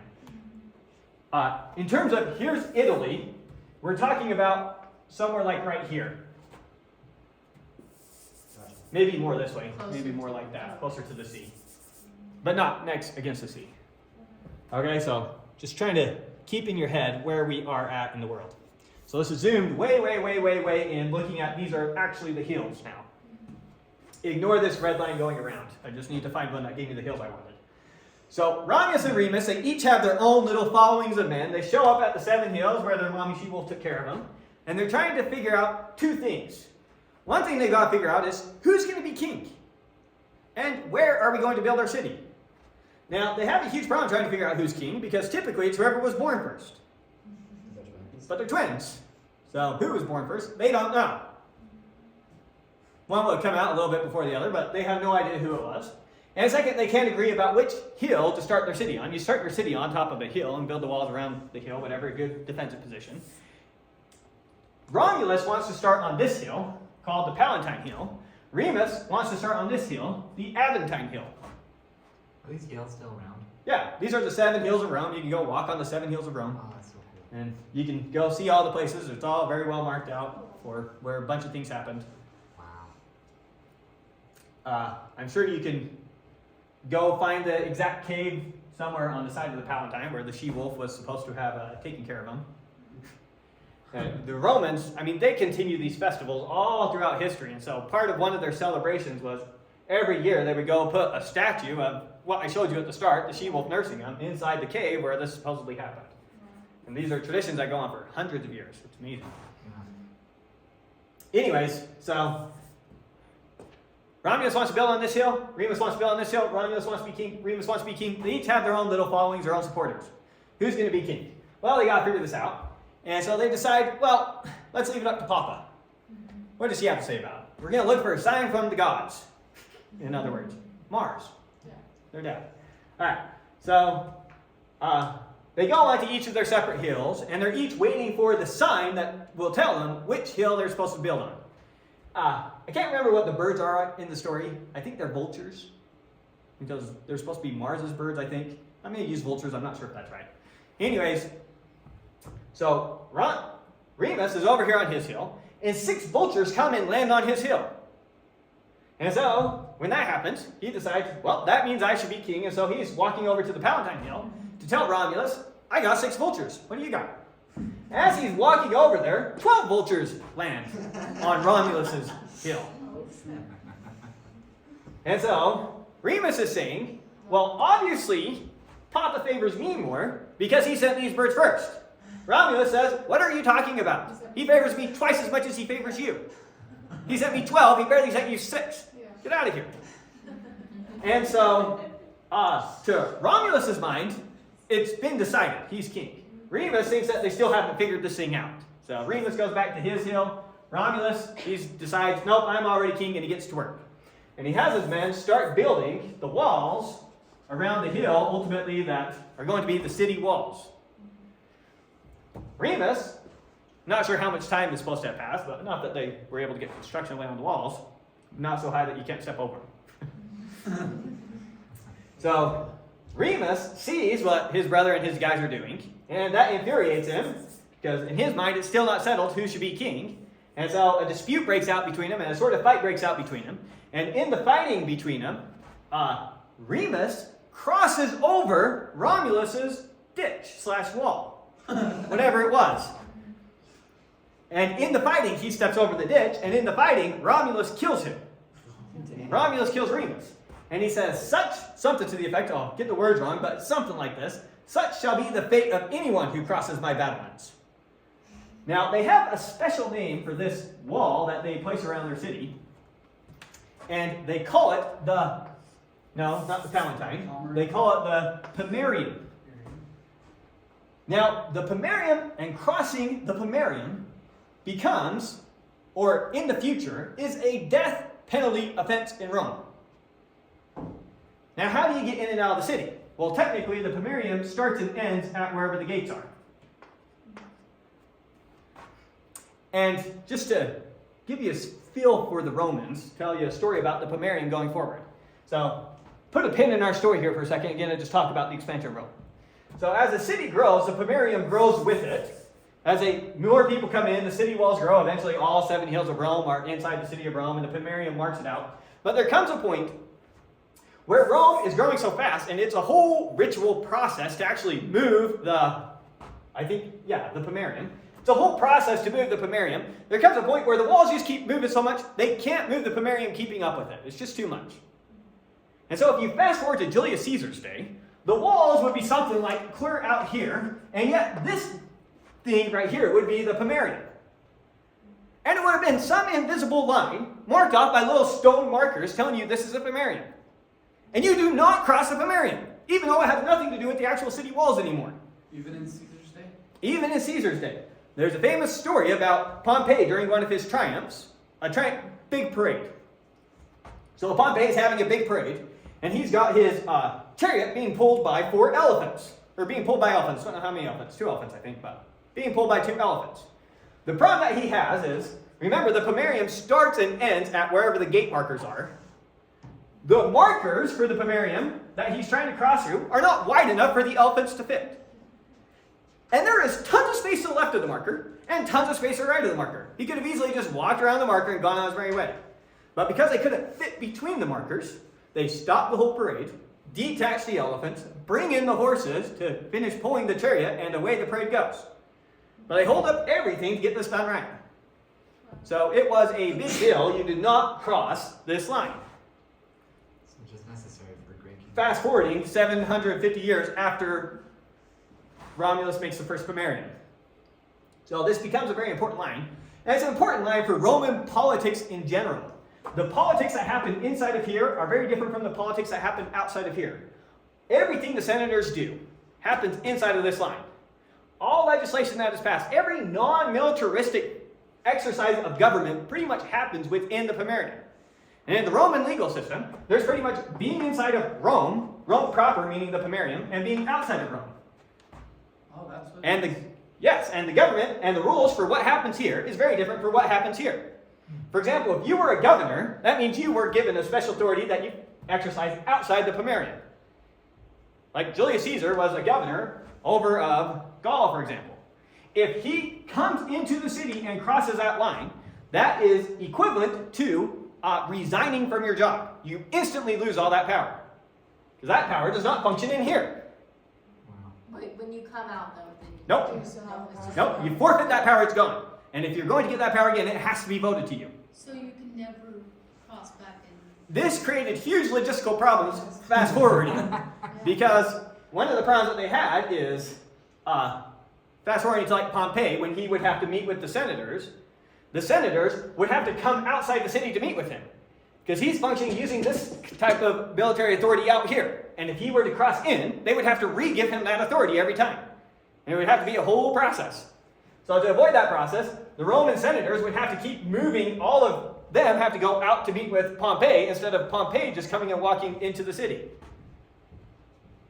So it became a huge logistical problem. This line is a big deal for the Romans. So it might seem a little bit silly in the origins, but these Romans, whatever the laws were, whatever the traditions were, they stick with it and they take it seriously. So there we see the origins of the Pomerium, and the first man to violate it was killed. Even the brother of the great Romulus is above the law. The law that he just started. The law that he just started. Right after the birds. I can see why it was entirely necessary, considering the endless amount of conflict that would have continued. Punishment fits the crime. How dare you step over that ditch? That is a special ditch. You have enmity. That is a ditch to what will one day be the greatest city in the world. Yeah. Okay, I think I covered all that. So that now covers the story of Romulus and Remus, and now Romulus has officially set up the city, and he names the city Rome. Go ahead. Just to clarify, they never actually have a war between Remus and Romulus. It's just them crossing. There was some conflict between the two guys' sides. I think when Romulus kills Remus, whatever actually happens, to the extent that it's historical, they kind of just accept, well, must be the king now then. I probably viewed it as Mars choosing amongst his own sons. Who knows what actually happened? No idea. But after the fact, Rome is there, and now they're all united together as one. And so we have gotten to 753 CE, Rome being founded as a city. And while this is a largely fictional story, there's a decent amount of archaeological evidence to support Rome as a city starting sometime in the 8th century BC, which our date, 753 BC, is pretty close to. So there's some evidence to suggest that that might actually be a pretty accurate date for the founding of Rome. If we were going to have context from a philosopher at this time, who would that be? 753 BC, we don't have Thales stepping onto the scene yet. Dang. But the next king after Romulus, the end of Romulus's life could potentially overlap the birth of Thales. The next king that we're going to see, Numa, is, some people make the argument, was actually taught by Pythagoras and was a student of Pythagoras.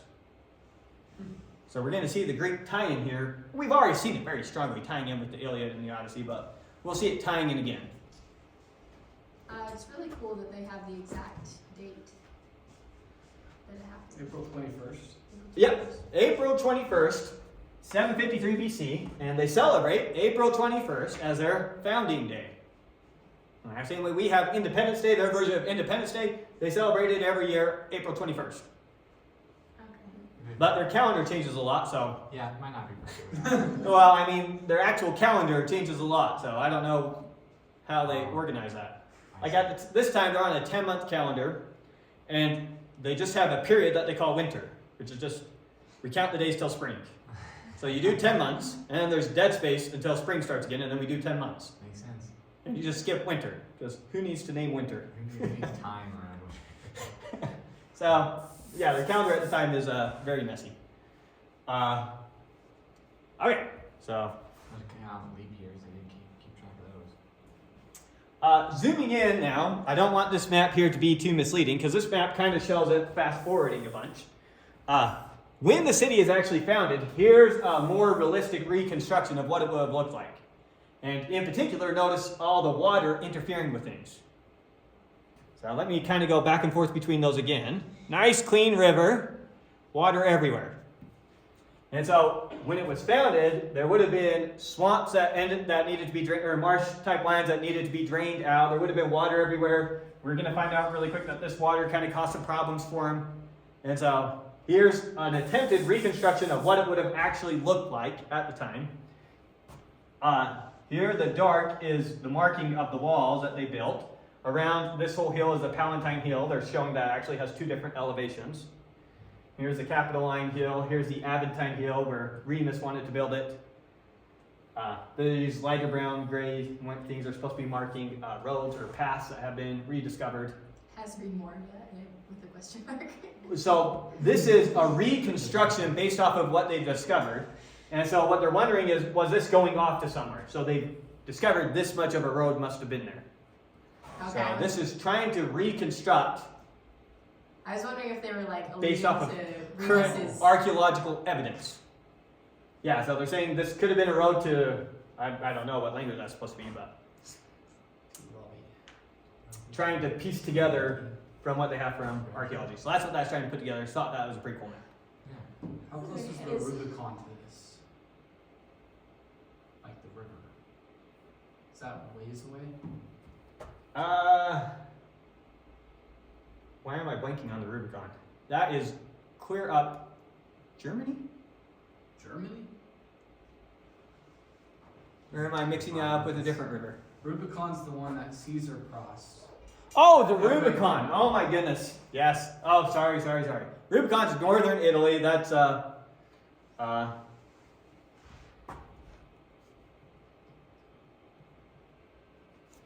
Rubicon, see if they have it marked here. My gut is like that, but could be that one. I don't know.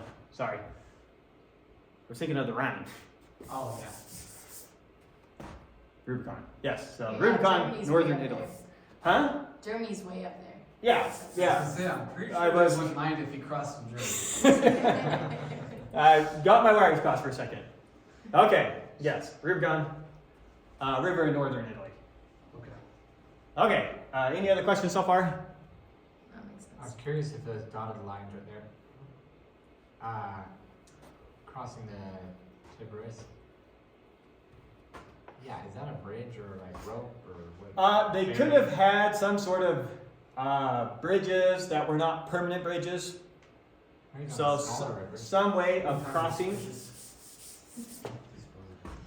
The first permanent bridge over the Tigris is going to be built by Biodegradable, so which king? these will Like the third king of Rome. But so no permanent bridge is built over the Tigris in Romulus's life. I would be so surprised if they could do that at that time. Well, it's only going to be within 100 or so years. A permanent bridge is built over it. Wow, that's impressive. Okay. Anything else? Okay. So there we go. We have gotten to the founding of Rome. And so next what we'll be covering are the 7 kings of Rome. Here's the 7 kings of Rome and the dates that they ruled, but just to kind of give you a breakdown of how this goes forward. So we have the kingdom of Rome with kings. After that, we're going to get the Republic of Rome. And then we're going to get the Roman Empire. So that's the transitions in government that they have. So next time we'll be doing the 7 kings of Rome and covering Rome as a kingdom. And we'll probably end with the establishment of the Republic. if I were to guess. No clue, I don't have the slideshow built out. So, and then we'll do the Republic, and at the end of the Republic is kind of where we end my source of Livy, and do the Empire if we can. No clue how long it'll take. So, that's the big picture where I intend to go going forward. You have any questions? Okay, I think that's a good place to stop it, and hopefully see you guys next week. Thank you. Very welcome.